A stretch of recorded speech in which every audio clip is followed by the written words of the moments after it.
SV6 news కు స్వాగతం. ముందుగా హెడ్లైన్స్. నేడు సొంత నియోజకవర్గంలో ప్రధాని మోదీ పర్యటన. యాదాద్రిలో వైభవంగా సాగిన గిరి ప్రదక్షిణ. రేషన్ సరుకుల పంపిణీలో మోసం చేసిన వారిపై కఠిన చర్యలు తీసుకుంటాం నాదెండ్ల మనోహర్.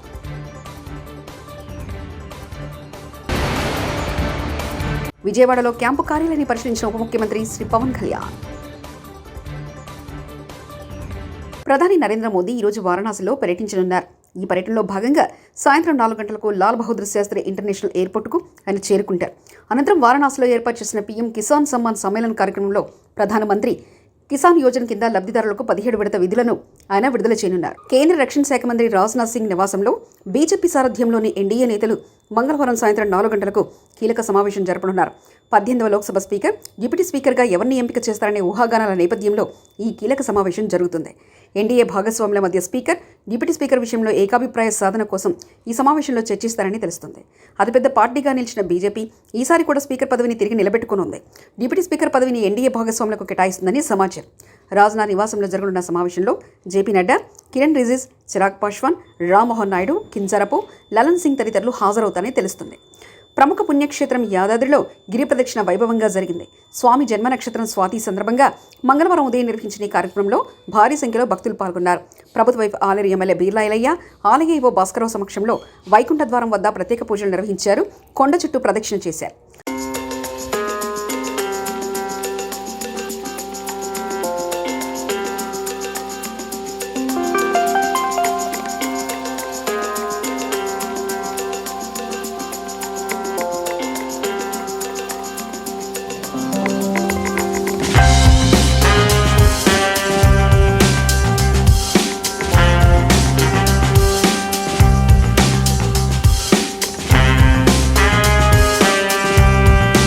స్వాతి నక్షత్రం సందర్భంగా ఈరోజు యాదగిరిగుట్టలో ఆలయ ఏవో గారు, సిబ్బంది గారు ఒక్క పిలుపు మేరకు రాష్ట్ర నలుమూల నుంచి స్వామివారి స్వాతి నక్షత్రం సందర్భంగా గిరి ప్రదక్షిణ చేయడానికి సుమారు 9 నుంచి 10,000 మంది రావడం చాలా గొప్ప విశేషం.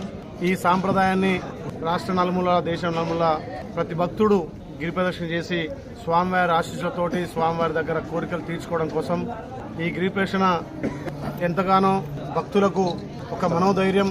స్వామివారి సన్నిధిలో గిరిప్రదక్షిణ చేయడం జన్మధన్యంగా మబ్బుల 5 గంటల నుంచి సుమారు ఒక 45 నిమిషాల్లో మెట్ల ద్వారా స్వామివారి దర్శనం చేసుకోవడం.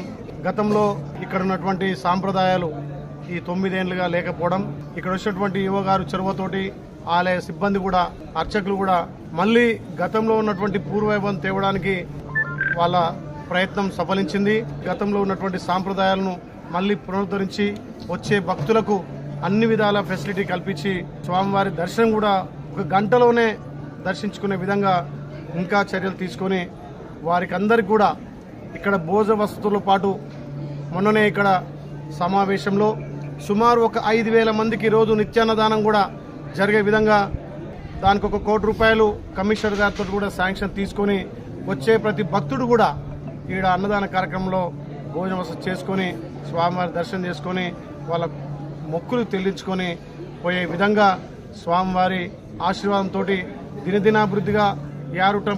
పౌర సరఫరాల శాఖ ద్వారా పేదలకు సరఫరా చేసే సరుకుల పంపిణీలో మోసం చేసిన వారిపై కేసులు నమోదు చేసి కఠిన చర్యలు తీసుకుంటామని పౌర సరఫరాల శాఖ మంత్రి నాదెండ్ల మనోహర్ స్పష్టం చేశారు. సరుకుల తూకాల్లో అక్రమాలకు పాల్పడిన వారితో సహా వారి వెనుక ఉన్న వారిని వదిలిపెట్టేది లేదని స్పష్టం చేశారు. కేసులు నమోదు చేసి కఠిన చర్యలు తీసుకుంటామని హెచ్చరించారు. 2 రోజుల క్రితం తెనాలిలో మండల స్థాయి స్టాక్ పాయింట్లో తాను తనిఖీ చేసినప్పుడు కందిపప్పు, పంచదార, పామాయిల్ తూకాల్లో 50 నుంచి 80 గ్రాములు తక్కువగా ఉన్నాయని గుర్తించినట్లు తెలిపారు. ధాన్యం అమ్ముకునే రైతులకు అన్యాయం జరగదని, పారదర్శకంగా వ్యవహరిస్తామని ఈ సందర్భంగా భరోసా ఇచ్చారు. 80 గ్రాములు తూకంలో తేడా స్పష్టంగా కనపడింది. సో రాష్ట్ర వ్యాప్తంగా సుమారు 253 మండల లెవెల్ స్టాక్ పాయింట్లని తనిఖీ చేసి సమగ్రమైన రిపోర్టు ప్రజెంట్ చేయమని ఆ రోజు నేను అధికార యంత్రాంగాన్ని కోరాను. దానికి అనుగుణంగా ఇప్పటి వరకు 62 MLS పాయింట్స్ పరిశీలించారు. స్టాక్ పాయింట్స్లోకి వెళ్ళి శాంపిల్స్ తీసుకుని చెక్ చేశారు. అందులో సుమారు 24 కేసెస్ డిటెక్ట్ అయినాయి. సో ఈ 24 కేసెస్ కూడా కేసు బుక్ చేస్తున్నారు. చాలా సీరియస్గా చట్ట ప్రకారంగా ఎవరైతే సప్లై చైన్లో ఇన్వాల్వ్ అయ్యారో వాళ్ళందరిపైన కూడా చాలా బలమైన చట్టాన్ని తీసుకొచ్చి దానికి అనుగుణంగా కేసెస్ రెడీ చేయమని చెప్పాను. ఎల్లుండి కల్లా ఈ 253 స్టాక్ పాయింట్లో కూడా పూర్తి స్థాయిలో లీగల్ మెట్రాలజీ డిపార్ట్మెంట్, అదేవిధంగా స్థానికంగా ఉన్న జాయింట్ కలెక్టర్లు, తహసీల్దారు వాళ్ళు కూడా వెరిఫికేషన్ చేసి ఒక సమగ్రమైన విచారణ అందించిన తర్వాత తప్పకుండా వీళ్ళపైన చర్యలు తీసుకునే విధంగా స్పందిస్తాం. ఇది పెద్దగా ఇదేమీ రాకెట్ సైన్స్ కాదు. మేము కోరుకునేది ఏంటంటే వినియోగదారుడికి ఒక భరోసా కల్పించాలి, నిజాయితీగా వ్యవహరించాలి. 500 గ్రాముల ప్యాకెట్ పాపం పేదవాడు కొనుక్కుని ఇంటికి తీసుకెళ్తున్నప్పుడు అందులో కొంతమందికి బెనిఫిట్ అయ్యే విధంగా 40 నుంచి 50 గ్రాములు తగ్గించుకుని వీళ్ళు రాష్ట్ర వ్యాప్తంగా. Andhra Pradesh deputy CM Pawan Kalyan camp కార్యాలయం ఖరారు కావాల్సి ఉంది. హైదరాబాద్ నుంచి విజయవాడ జనసేనాని నేరుగా జలవనరుల శాఖ క్యాంపు కార్యాలయాన్ని పరిశీలించారు. తన కోసం ఏర్పాటు చేసిన క్యాంపు కార్యాలయాన్ని పవన్ కళ్యాణ్ నిశితంగా పరిశీలించారు. ఆ కార్యాలయాన్ని జనసేన ముఖ్య నేత నాదెండ్ల మనోహర్ పరిశీలించారు. కార్యాలయాన్ని పరిశీలించి పవన్ కళ్యాణ్కు బాగుంటుందని అభిప్రాయపడ్డారు. ఆఫీసును పవన్ కళ్యాణ్ ఈరోజు పరిశీలించారు. పవన్ ఓకే అంటే అది ఆయన క్యాంపు కార్యాలయంగా మారుతుంది. పవన్ కళ్యాణ్ డిప్యూటీ సీఎంగా రేపు బాధ్యతలు స్వీకరిస్తారు. పంచాయతీరాజ్, గ్రామీణాభివృద్ధి శాఖలను పర్యవేక్షిస్తారు.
టీడీపీ పాలనతోనే పోలవరం పనులు పరుగులు, త్వరలోనే రైతుల జీవితాల్లో వెలుగులంటూ పంచమూర్తి అనురాధ వ్యాఖ్యానించారు. శంకుస్థాపన చేశారు తప్ప ఒక్క అడుగు కూడా ముందుకెళ్ళింది లేదు.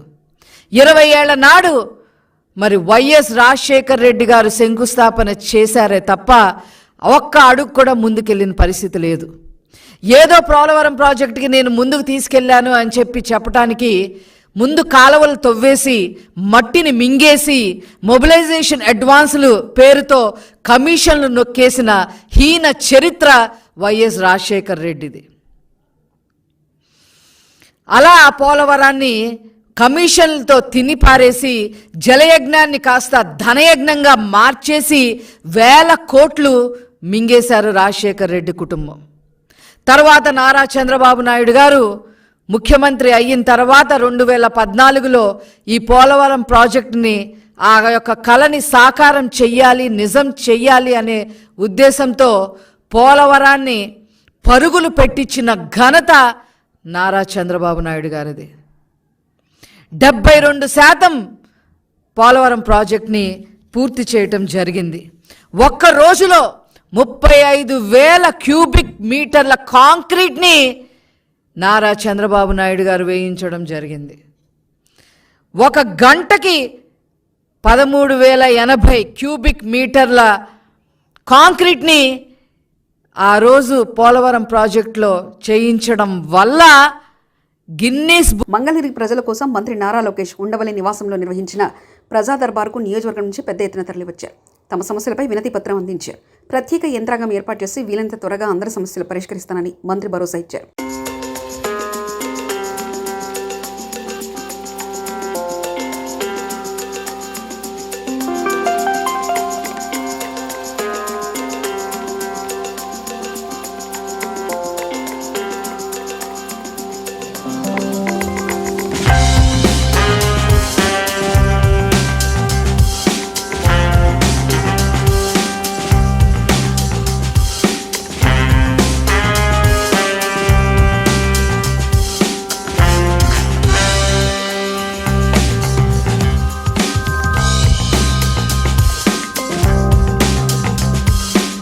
విజయవాడలోని కొత్త ఇంట్లో హోంమంత్రి వంగలపూడి అనిత గృహప్రవేశం చేశారు. కొత్త ఆటోనగర్లోని పారిశ్రామికవేత్త పుట్టగుంట సతీష్కు చెందిన 4 అంతస్తుల భవనాన్ని ఇకపై హోంమంత్రి తమ నివాసంగా నిర్ణయించుకున్నారు. ఆమె కుమార్తెతో కలిసి పూజా కార్యక్రమాలు నిర్వహించి గృహప్రవేశం చేశారు. ఇకపై హోంమంత్రి క్యాంపు ఆఫీస్గాను ఇదే భవనాన్ని మంత్రి వంగలపూడి అనిత వినియోగించనున్నారు. 2019 సంవత్సరానికి ముందు ప్రవేశపెట్టిన పథకాలు ఇప్పటికీ కొనసాగుతున్నట్లయితే వాటికి పాత పేర్లను పెట్టాలని రాష్ట్ర ప్రభుత్వం అన్ని శాఖలను ఆదేశించింది. 2019, 2024 మధ్య ప్రవేశపెట్టిన కొత్త పథకాలను పేర్లను తొలగించాలంది. తదుపరి ఆదేశాలు వచ్చే వరకు పేర్లు లేకుండానే పథకాలు కొనసాగించాలన్నది. పార్టీల రంగులు, జెండాలలో ఉన్న పాస్ పుస్తకాలు, లబ్ధిదారుల కార్డులు, సర్టిఫికెట్ల జారీని వెంటనే నిలిపివేయాలని సూచించింది. రీసర్వే పూర్తయిన గ్రామాల్లో పంపిణీ కోసం గత సర్కారు ముద్రించిన పట్టాదారు పాసు పుస్తకాలను నిలిపివేయాలని ఎన్డీఏ ప్రభుత్వం నిర్ణయించింది. సుమారు 20 లక్షల మంది రైతులకు పుస్తకాలు అందాల్సి ఉండగా ఎన్నికల వల్ల వేలాది మందికి అవి రాలేదు.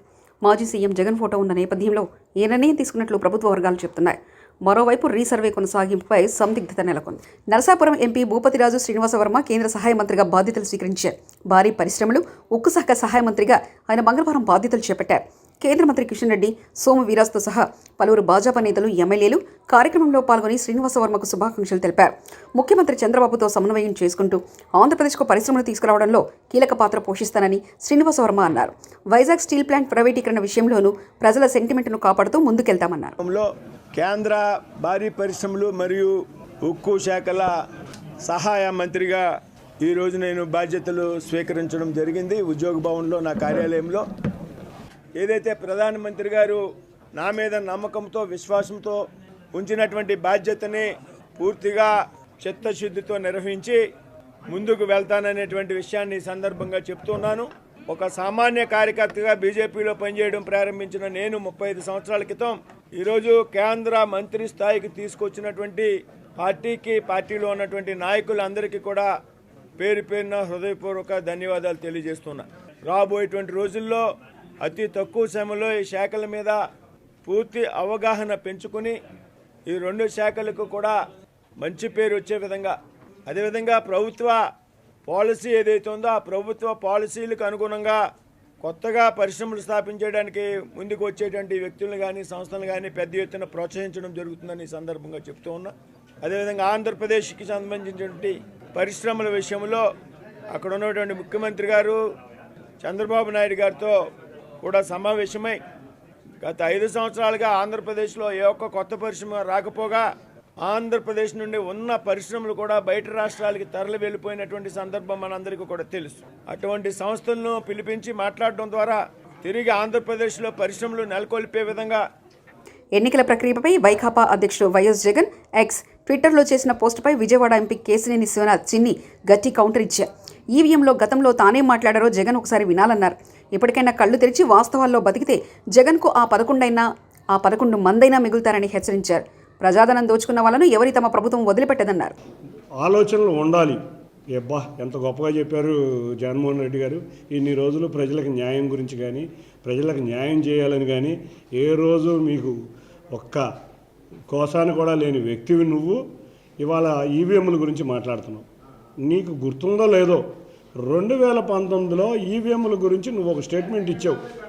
ఆ స్టేట్మెంట్ ప్రకారం వీరు ఎంత అద్భుతంగా చెప్పారంటే 80% ఓట్లు వేశారంట 2019లో. ఈయనకి వాళ్ళందరికీ వీవీప్యాక్లో సింబల్ కనబడిందంట.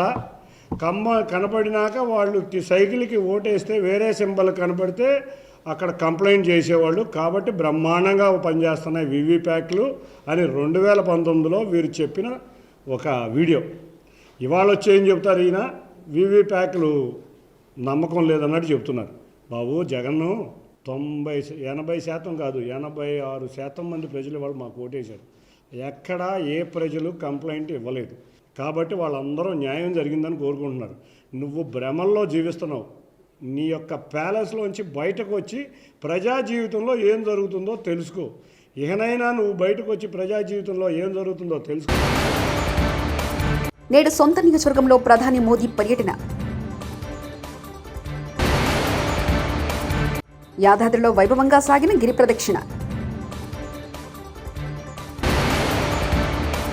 రేషన్ సరుకుల పంపిణీలో మోసం చేసిన వారిపై కఠిన చర్యలు తీసుకుంటాం నాదెండ్ల మనోహర్.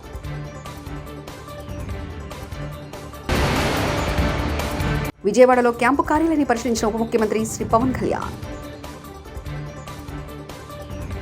ఇవి బులెటిన్ విశేషాలు. చూస్తూనే ఉండండి SV6 న్యూస్.